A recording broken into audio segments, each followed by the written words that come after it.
Hey everyone, this is PrinceWatercress, and welcome to a brand new Let's Play. This time around, it is Batman Return of the Joker, this time for the Game Boy.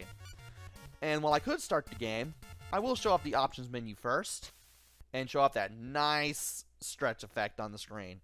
You have 3 game levels, easy, normal, and hard.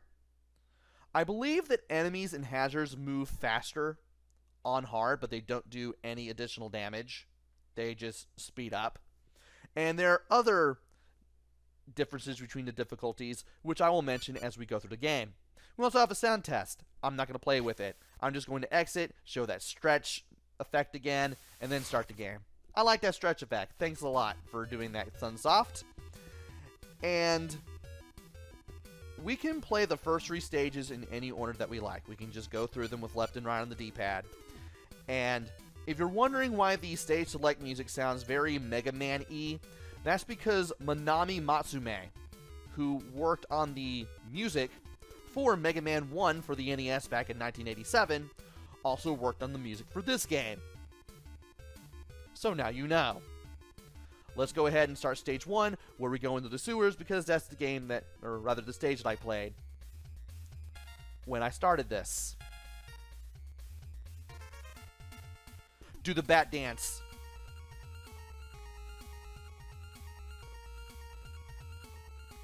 But in all seriousness, no. Left and right let you move around, down lets you duck, A jumps, B punches and attacks, and up lets you use the grappling hook. And I should mention now that Batman can be very slippery, so you need to be very careful and not try to force things when it comes to moving around. As you can see, he has a little bit of animation frames and turning around, and he doesn't exactly stop on a dime. Also, by holding towards the wall while in midair and pressing A to jump, you can do wall jumps. You don't necessarily need to be holding the D-pad towards the wall that you want to jump off of, but it helps. That icon we picked up, that was a battering icon that lets you throw boomerangs at enemies just by pressing B, should we have any in our possession. The game does not give you any way of checking out how many batarangs you have. And if you damage an enemy enough times, you will get a small heart from them. The hearts are used to refill the health meter in the upper left-hand corner. You start with 5 units. I believe if you take enough damage, one of them will go down, and you can find health extensions along the way. Thankfully, there are also big heart icons like these that you can pick up to fully refill your health. Now it's time to show off the grappling hook. By pressing up and latching onto a wall, you can swing back and forth. And you can keep continuously pressing A and up to swing forward in the direction that you are facing to basically stay high within a given area, so to speak. If you touch a wall, you will automatically let go of the grappling hook. If you touch a floor in any way, you will also let go of the grappling hook. And that was a terrible way of showing off what I could do with the grappling hook, sadly. But I will have another example to show off eventually.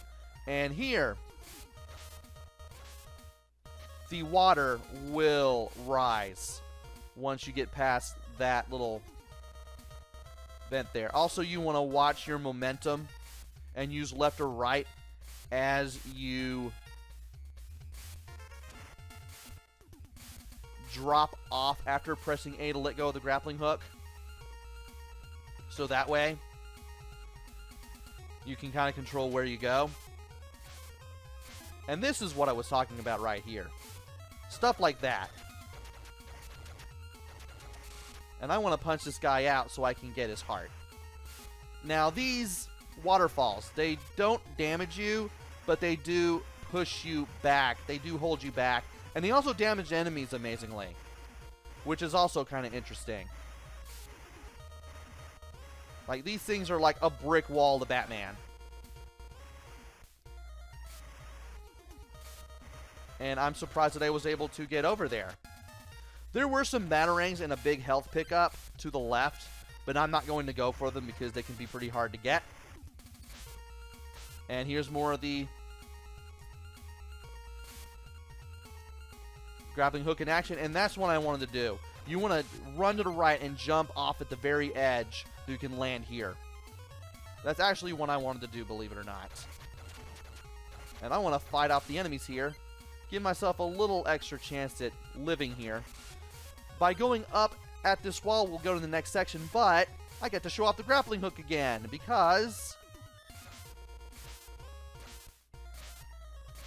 if you stay high and stay that way, you won't touch any of the pipes below. And you'll be able to get a bunch of batarangs and a big health pickup. Finesse. Now it is time for the third section. There will be enemies here. That thing apparently moved. That thing down to the left that we apparently got here on. And there are some crates. We can attack the crates and get small hearts out of them. You can also press up in front of a crate to break it as well, because you apparently throw a fist when you throw the grappling hook as well. So keep that in mind. Anyway, if you can stay up here with the grappling hook, not mess up the timing, you won't have to worry about the platforms or anything. And you can stay up here and get, if that guy doesn't knock me around, wait for it. I know there are conveyor belts here, but wait for it. A health extension! There's a little icon with a heart on it and the word up below the heart, in case you couldn't see it. And we can just drop down here safely. And by dropping down here, a bunch of crates will come down. But as long as we didn't go too fast, they wouldn't hurt us. We are actually nearing the end of this stage, which is a good thing, because I get to explain things a little more. I get to explain a few more things. And he's not coming back. 1, we can jump up to this big health pickup and grab it. 2, I want to get rid of all my batarangs. It may look like my batarangs are coming back to me when I throw them, but once you toss a batarang, it's gone for good.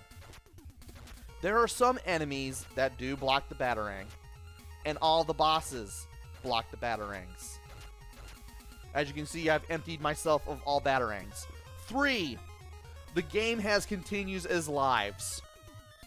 You have 4 continues, and if you use them all up and you die one more time, you're starting this whole game over.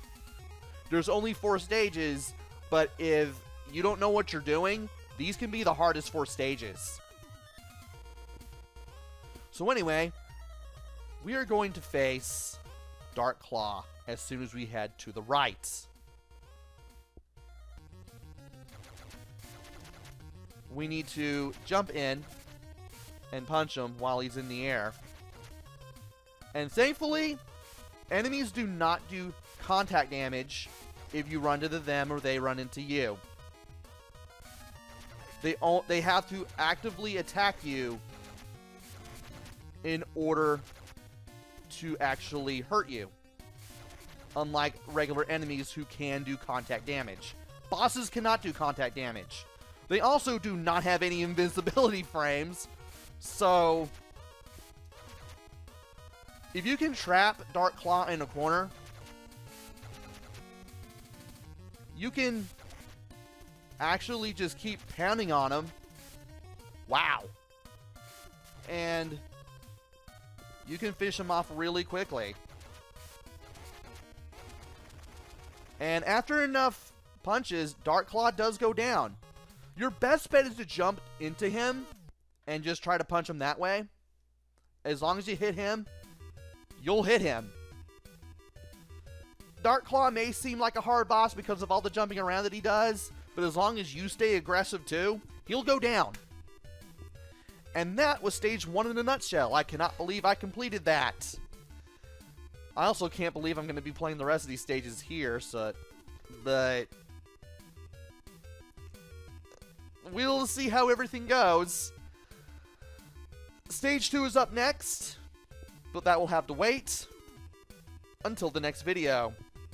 So join me then, why don't you? Until then, this is PrinceWatercress. Take care, stay safe, and thanks for watching!